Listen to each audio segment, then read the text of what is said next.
Hello, hi everyone, and welcome to NLP and the Coronavirus Day 17.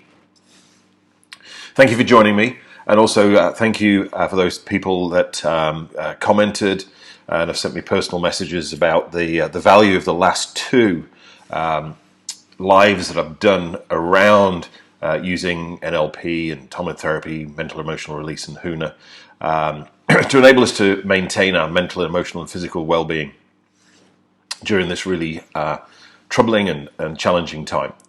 So 2 days ago, I talked about managing anchors, particularly negative anchors during this particular time.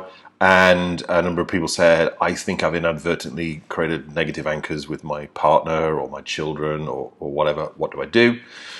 Then yesterday I talked about the power of language, both the destructive power and the creative power of language. And a number of you had said, I think I've possibly installed a limiting belief or whatever it may be in myself or in somebody else.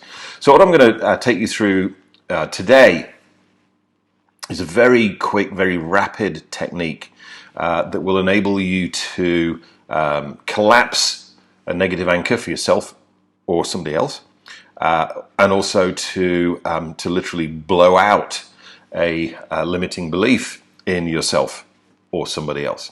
And it uses a technique that you've already been familiar with for, more than 3 weeks now, since I started doing these lives from when I was still out in Kona in Hawaii teaching our Huna Intensive. So it's actually a technique that integrates NLP and Huna, which is something I'm very passionate about. So, firstly, a number of things that we need to cover to make this work. And this technique, we found it by accident, if you believe in such things. In the late 90s, when I was out teaching Huna in Hawaii, we have one particular day where everybody in the class goes up to the volcano. It's a lot easier to drive to the volcano now than it was in the late 90s because of the new Saddleback Road that goes all the way from Kona to Hilo, because the volcano is on the north side of the island. And we in those days we were going up in vans. There's a whole bunch of us in a van, and there was a couple of my Huna buddies in the van with me, and one is her name is Susan Chu, and we get chatting. It was quite a long drive. It's about a 2.5 hour drive, and Susan was talking about a particular presenting problem that she had, which was a limiting belief, if I remember rightly. So we were just chatting about it. She was saying, I've discovered I've got this limiting belief, and whatever. And then it just went quiet for a little while, and then Susan went like, "Whoa, it's gone." And so we went like, "What's gone?" She goes like, "My limiting belief's gone." And so I thought maybe she'd use timeline therapy or mental emotional release or ho'oku'u from Huna, but she hadn't. I said, "Well, how did it go?" And she said, "Well, I was thinking about the limiting belief, but realized I wasn't in hakalau." Hakalau is the peripheral vision state, the state of the kahuna. So I realized I was in foveal vision. I wasn't in peripheral vision. I wasn't in hakalau. So I was thinking about my limiting belief, and then I put myself into hakalau whilst thinking about the limiting belief, and it disappeared. So we experimented with this some more, and we worked out why and how it works. And it's actually a technique which I now teach in our Master Practitioner of NLP training. But it's a very, very simple technique. So I just wanted to share it with you because it's a technique that you can use on yourself. It's also a technique that you can very easily use with other people.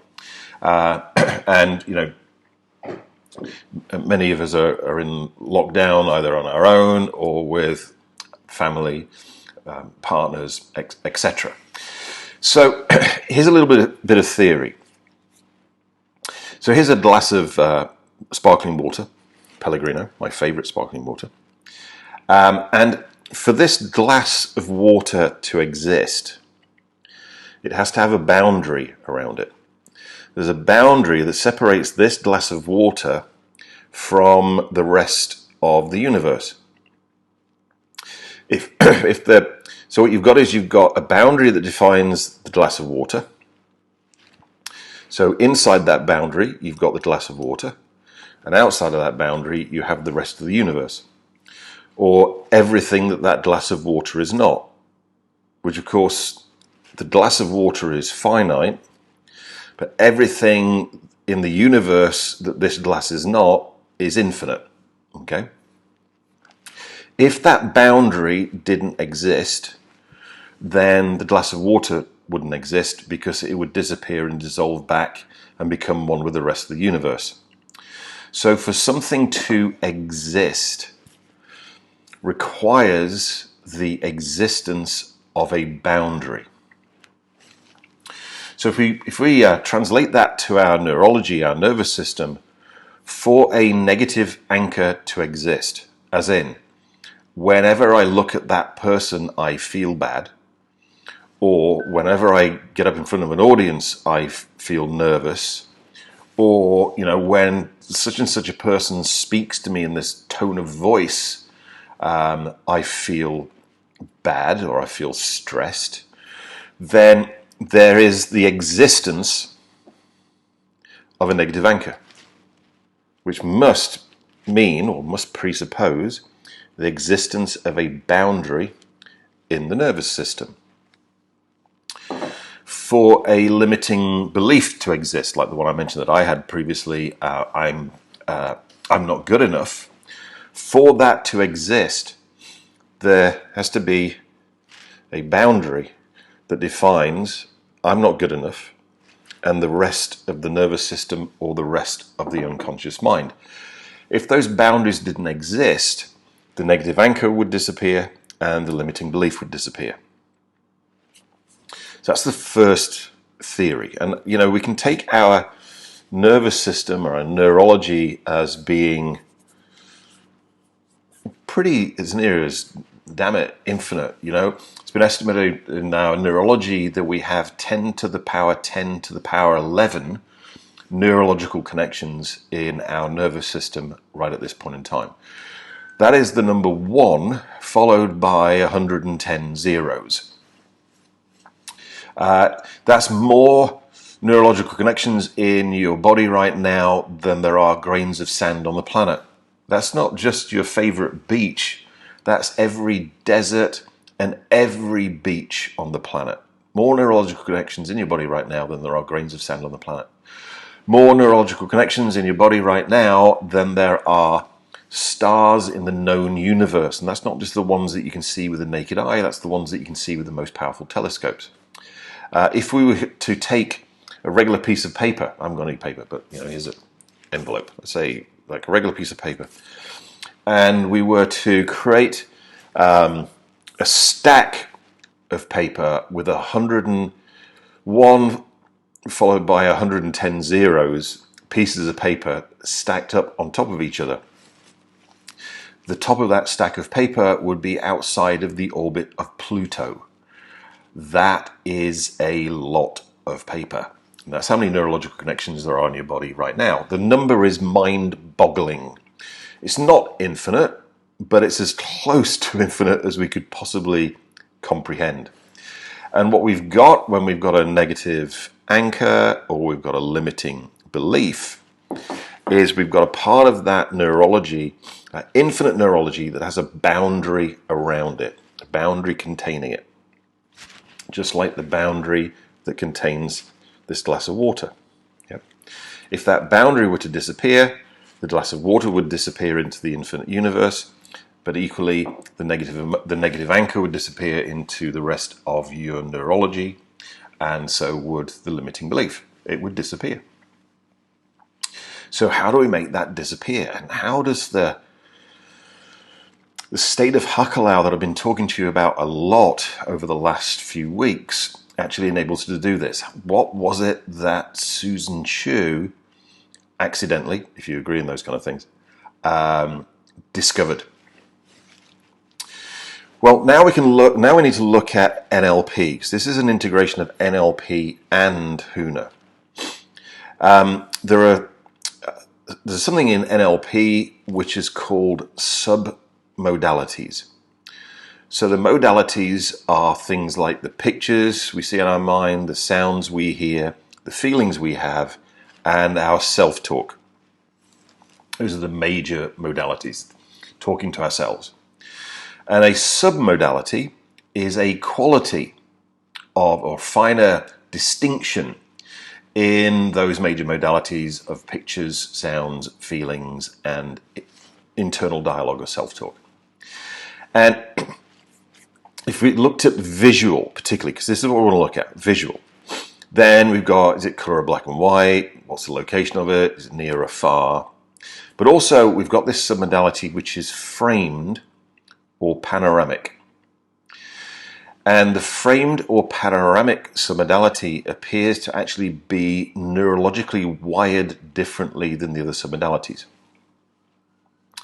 In that framed is foveal vision or tunnel vision, focusing in on one thing, whereas panoramic is peripheral vision. Yep. Now, what we already talked about in previous lives was the fact that negative emotions, limiting beliefs, stress in general is related to the sympathetic nervous system, sympathetic nervous arousal, and also therefore related to foveal vision, as in focusing in on the thing that makes you feel bad or that limiting belief. Whereas Hakalau in Huna, or peripheral vision, is related to the parasympathetic nervous arousal, or the relaxation response, which is actually the absolute neurological, multidimensional opposite of the problem. So if you imagine that we went into the middle of this glass of water, which would put us into foveal vision, tunnel vision, framed. And then when we were right in the middle of there, we put ourselves into Hakalau. What we do in the neurology is literally shatter the glass. We blow the boundaries on the glass. We blow the boundaries on the negative anchor. We blow the boundaries on the limiting belief. Once the boundaries are blown, we might need to do it a number of times. Once the boundaries are blown, then the glass wouldn't exist anymore, the negative anchor wouldn't exist anymore, and neither would the limiting belief. So how do we do that? So you'll remember, if you've watched the earlier live videos, live broadcasts I've been doing, there was one particular one where I talked about the state of Hakalau, the highly revered, waking, meditative state of the kahuna. And you might have also remembered that I said that, if somebody were actually a kahuna, they would never say they were a kahuna. One of the surefire ways of knowing that somebody isn't a kahuna is if they introduce themselves as being one. So how would you know who is really a kahuna? Well, how you'd know somebody who is really a kahuna was the fact that when everyone around them was losing their heads, when everyone around them was freaking out, then the person that was the kahuna would always be calm, balanced, and centered. And the reason why they'd always be calm, balanced, and centered is because they lived their life in the state of Hakalau. Now, Hakalau is spelled H-A-K-A-L-A-U. Hakalau. And Haka means to focus in, and Lau means to spread out. So here's how we go into Hakalau. This is just a refresher. If you want to look at, I think it was the live NLP and Coronavirus day 2 that I did from the beach. If you want to go back on my profile to actually look at that video where I go into it in more detail. But essentially what you need to do to go into Hakalau is to find a spot that you can look at comfortably and then focus in on that spot.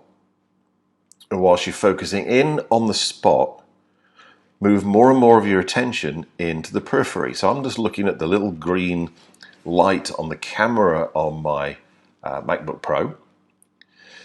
And though I'm opening up my awareness into the periphery, there we go. I'm aware of everything out to the window, off to this side. I'm aware of the kitchen over to this side. But also I'm aware of what's happening in the video, which means I can see backwards into the lounge, and I can see forwards, and I can see the ceiling, and I can see the floor. Now I'm in kind of like 180 degrees peripheral vision and Hakalau. Okay. Now another thing that goes with the physiology of Hakalau is a relaxed jaw. So you might just want to just completely relax your jaw. You'll feel it because it's almost like your face feels like it's ironed out. You'll feel a smoothing out of your forehead, a different feeling around your eyes. You'll start to feel more relaxed, and your breathing more than likely will slow down and move downwards in your body down to your tummy. Now you're in Hakalau. And it will go strangely quiet inside because Hakalau also tends to shut down your internal dialogue. You might even feel a little bit trancy. There's a reason for that. It is a trance state. Most people associate trance with hypnosis and a hypnotic trance. So they think when somebody's in a trance, they're going to look like this. That's a downtime trance. You're in a trance, but all of your attention's inside. In Hakalau, you're in a trance, and all of your attention is outside. So an uptime trance looks like this. Yep. So now let's see how we can use this technique. And you might need to just practice this a little bit. I'm just going to run you through the technique in the video. Then you go off in your own time to actually do this with yourself if you notice you've got a negative anchor or a limiting belief, or in fact with your partner, your family, or your kids, because it works with everybody regardless of their age. And technically what you've got to do is you've got to activate the boundary condition, as in be thinking of the person or the thing that triggers you into a negative state, or getting in touch with the feeling of how you know the limiting belief is true, which will put you into foveal vision. And whilst you're still in touch with that, then put yourself into peripheral vision. That blows the boundaries on the problem. Okay? So if you've got a particular negative anchor that you've identified, think of that now. Think of what puts you into that particular negative state. So from an NLP point of view, you're associated into the state. If you've got identified a particular limiting belief, then get in touch with the limiting belief, get in touch with the feeling that lets you know that at this point in time it is true for you. And then, whilst you're still thinking of that trigger for the negative anchor, or in touch with the feeling that lets you know that belief is true, put yourself into peripheral vision. As soon as you put yourself into peripheral vision, you'll feel the difference in the sensations in your face. You'll notice you become aware of the periphery. You'll feel your jaw slacken. The AD will slow down. You'll feel your breathing slow, come down. You'll feel more relaxed. Shake that off for a second. Now think of the trigger for that negative anchor, or think of the feeling that lets you know that particular belief is true, you will have noticed a decrease in the intensity. For some of you, it will have completely disappeared. Great. For some of you, it will have dramatically reduced. So what we keep doing, so if it hasn't completely disappeared yet, again, think of the trigger, get in touch with the slight bit of emotion that hasn't released yet, the feeling that lets you know that belief is true, that's not released yet. As you think of that trigger, feel that emotion, feel the feeling around the belief, put yourself back into Hakelau again. There you go. You feel the different sensation in your face, change in your vision, relaxation in your jaw, your breathing comes down.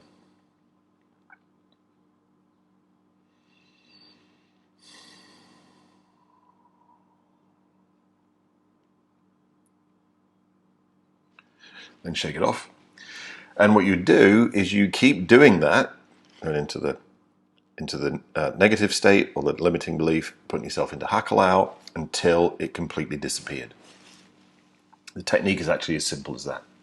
But quite often, the simplest techniques for me, quite often the most powerful, and the power in those techniques is belied by the simplicity. The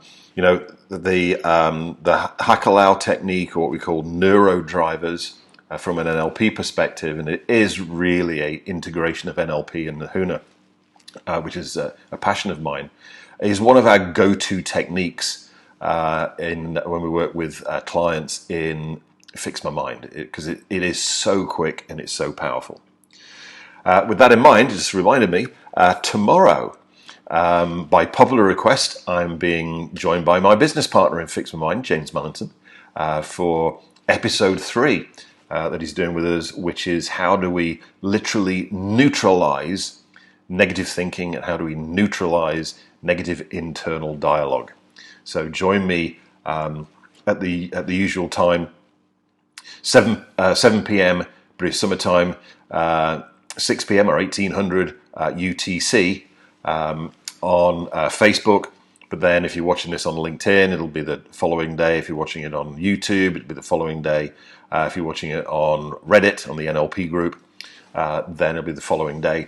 But that'll be a highly popular one. And again, the stuff that James shares, he's worked with more than 4,000 clients over the last, what would it be, 5 or 6 years, maybe even more than that, 7 years.